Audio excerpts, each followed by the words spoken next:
Hai, selamat pagi, salam sejahtera. Selamat pagi, penamaan calon di Malaysia. Ya, memang ini cerita tentang politik Malaysia. Aku nak cerita dengan kamu semua sepanjang hari ini perkembangan-perkembangan terkini dalam penamaan calon di Malaysia. Live hari ini berita yang paling menggemparkan seluruh Malaysia berkaitan dengan Zahid Hamidi dan juga UMNO dalam pencalonannya. Beberapa jam sebelum pencalonan berlaku, Zahid Hamidi ditimpa malang yang tak kepalang. Malangnya bukan alang-alang, memang luar biasa. Apabila komponen terbesar di Barisan Nasional, yaitu parti MCA, telah pun hampir-hampir di satu kawasan ini meninggalkan UMNO. Dia bukan meninggalkan UMNO terus keluar dari UMNO, tetapi MCA telah pun menutup bilik gerakan dan memboikot kempen PRU di Batu, Parlimen Batu. Wah, ini cerita yang paling hangat. Aku rasa ini adalah berita yang paling sukar diterima. Mungkin akan membuatkan Zahid Hamidi tak dapat lena tidur dan sebagainya. Adakah ini indikator bahawa Barisan Nasional akan tumbang di Parlimen Batu dan seterusnya di seluruh Malaysia? Kita akan nantikan beberapa hari lagi. Ini semua berlaku akibat insiden penutupan beberapa bilik gerakan UMNO gara-gara tidak puas hati yang turut berlaku di beberapa tempat di seluruh negara, seluruh dunia lah pula, seluruh negara, apabila pemilihan calon yang dibuat oleh Zahid Hamidi menimbulkan ketidakpuasan hati yang melampau daripada kalangan pengundi-pengundi calon dan akar umbi. Ini semua melampaui. Aku rasa ini kali pertama sepanjang 60 tahun UMNO berkuasa, sepanjang 60 tahun pernah memerintah, ini kali pertama berlaku begitu teruknya apabila kali ini MCA pula melakukan perkara yang sama, dek marah kepada gabungan mereka yaitu Barisan Nasional. Difahamkan kemarahan bahagian Batu itu berkaitan dengan pembahagian kerusi bagi Parlimen Batu. Kejadian yang direkam selama 13 saat, berdurasi 13 saat itu tular di mana-mana media sosial. Dalam caption, lagi pemberontakan dalam BN.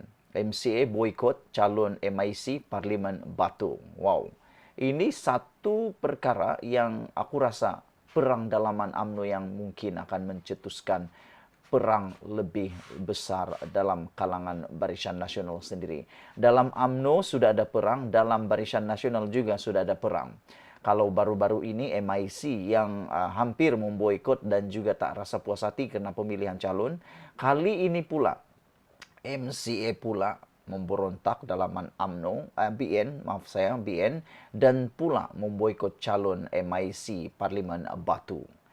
Melalui klip video yang disiarkan di tular media baru-baru ini, kelihatan sekumpulan lelaki menjerit sambil merentap spanduk berwarna biru yang digantung. Sebelum ini, pengerusi Barisan Nasional Datuk Seri Ahmad Zahid Hamidi telah pun mengumumkan calon Parlimen Batu, yaitu Datuk Koh Hilan Pillai daripada MIC. Namun sehari kemudian, Presiden MCA Datuk Seri Wee Ka Siong mengesahkan kerusi itu akan ditandingi oleh MCA bukan MIC.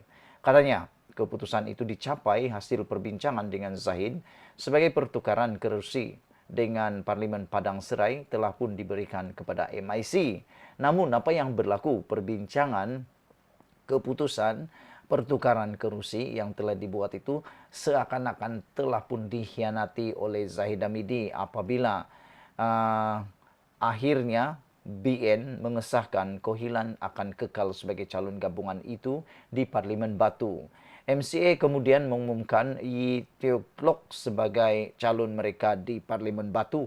Namun Presiden MIC Tan Sri S.A. Vigneswaran menegaskan calon MIC akan tetap bertanding di Parlimen Batu. Menurut laporan Sinchu Daily, Yu dan Ketua Bahagian MCA Batu yaitu Lim Beng Hian mengetuai kira-kira 20 orang menurunkan kain rentang dan menutup pusat operasi itu hari ini. Yu enggan mendedahkan butiran lanjut, namun katanya tindakan mereka hari ini adalah kerana MCA bahagian Batu sangat marah. Saudara-saudara, apakah ini adalah manifestasi kepada perasaan ahli dalaman Barisan Nasional yang sudah memuncak marah terhadap kepimpinan Zahid Hamidi. Aku pikir ada beberapa perkara yang mungkin boleh kita sama-sama pikirkan. Yang pertama, contoh yang berlaku ketidakpuasan ialah ada beberapa bahagian yang telah dilaporkan melalui media yang dikatakan bahwa hanya seorang yang dicalonkan, seperti kalau aku tak silap Sahidan Kasim dan Anwar Musa. Satu orang nama saja yang dicalonkan oleh bahagian untuk menjadi calon pilihan raya PRU kali ini untuk parlimen. Namun yang membuatkan mereka tidak puas hati ialah apabila nama yang dicalonkan itu tidak pula menjadi calon, nama yang tidak dicalonkan pula menjadi calon. Itulah yang mereka tidak puas hati. Bukan karena tidak jadi dicalonkan seperti Saidan dan Anwar Musa, tapi sumber mengatakan bahwa mereka tidak puas hati karena nama yang dicalonkan tidak pula dicalonkan. Nama yang langsung tak ditulis pula menjadi calon pula. Semalam tular satu video atau dua video yang menarik. Yang pertama berlaku di Tanjung Karang apabila Noh Omar dipaksa oleh para pengundi dan akar umbi di Tanjung Karang supaya Noh Omar tetap bertanding di kawasan tersebut, parlimen tersebut, dan mereka kata Noh Omar mesti menjadi calon di kawasan tersebut, sehingga kan ianya tular mendapat tuntunan yang begitu banyak dan banyak reaksi daripada orang-orang netizen-netizen yang mengundi di sana ataupun yang juga menonton video itu. Video yang kedua yang tular juga ialah membabitkan amukan daripada seorang lelaki yang menuntut supaya calon yang mereka mahu, calon tempatan di kawasan tersebut patut dicalonkan oleh UMNO dan Barisan Nasional. Tapi menurut laporan sumber yang kita terima, video tular itu mengatakan bahwa mereka tidak puas hati kerana calon yang dicalonkan di kawasan itu bukan anak tempatan dan bukan orang tempatan yang memahami keperluan mereka. Dan mereka sebenarnya tidak mahu calon itu di kawasan tersebut. Yang menarik juga apabila calon Greek, siapa lagi kalau bukan, kamu tahu siapa kan? Calon Greek juga ditolak oleh akar umbi di kawasan Greek sendiri apabila mereka kata mereka mahu calon tempatan. Yang menarik juga ialah penamaan calon hari ini kita akan melihat Khairi Jamaluddin akan bertarung menentang di Sungai Buloh. Mission impossible dengan terpaksa menelan juga keadaan itu apabila memang hampir mustahil Khairi menang di kawasan Sungai Buloh kerana kawasan itu telah dibenangi oleh parti pembangkang yaitu PKR dengan kelebihan undi kalau tak silap 24,000 pada PRU 14 yang lalu. Bagaimana mau mencuri semula undi 24,000 majoriti itu? Itulah yang hampir mustahil. Dan kemarin apabila Khairi bercakap tentang Sungai Buloh, orang mula memberikan reaksi. Mereka kata kenapa bertahun-tahun ataupun kenapa Khairi semasa jadi Menteri Kesihatan Khairi tidak meningkatkan kualiti di Sungai Buloh.